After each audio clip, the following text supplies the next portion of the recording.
Now children, let's understand the word problems or the story sums with the help of an example.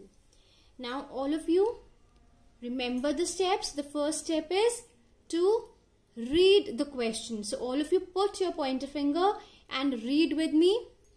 A school has 325 chairs and 287 tables. How many chairs and tables are there in all? Now children, now since you are doing the word problems for the first time, so you can read the question twice. So let's read it once again. A school has 325 chairs and 287 tables. How many chairs and tables are there in all? Now children, this was the first step to read the question. Now the second step is to understand it. So let's see what the question says. Now it says that there's a school, and in a school how many chairs are there? 325 chairs. And how many tables are there? There are 287 tables. So number of chairs and number of tables are given to us. Now the question is, how many chairs and tables are there in all?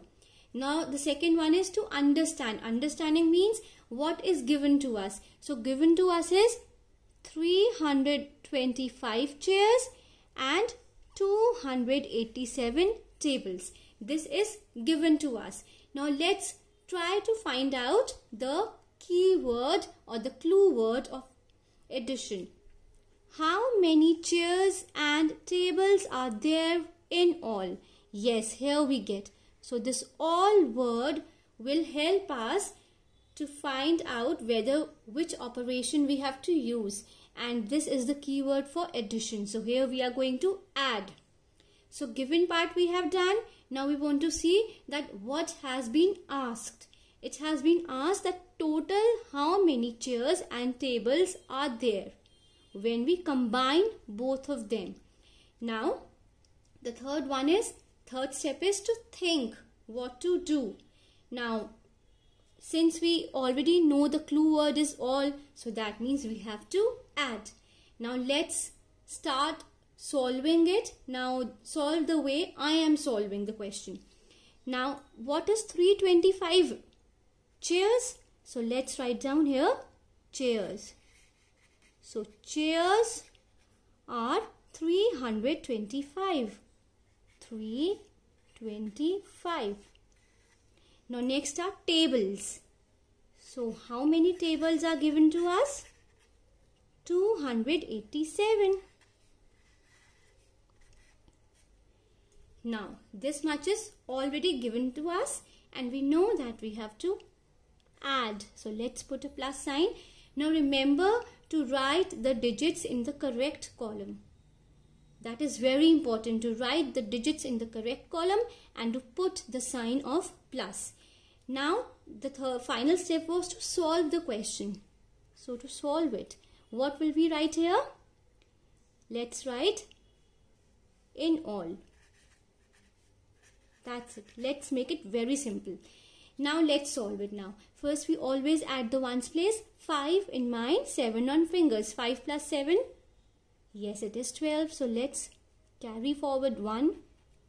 Now, tens place we have to add now. 1 plus 2 is 3.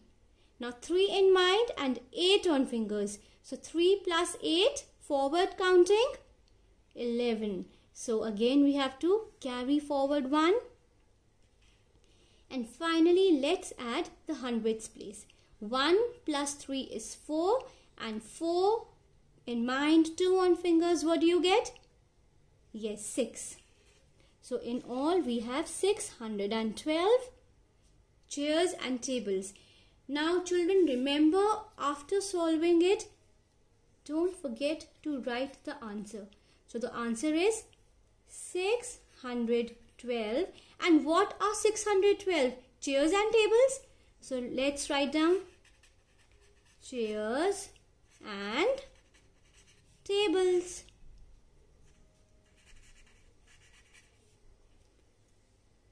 I hope now you've understood how to solve a question and you've enjoyed it, reading it, understanding it and thinking what to do.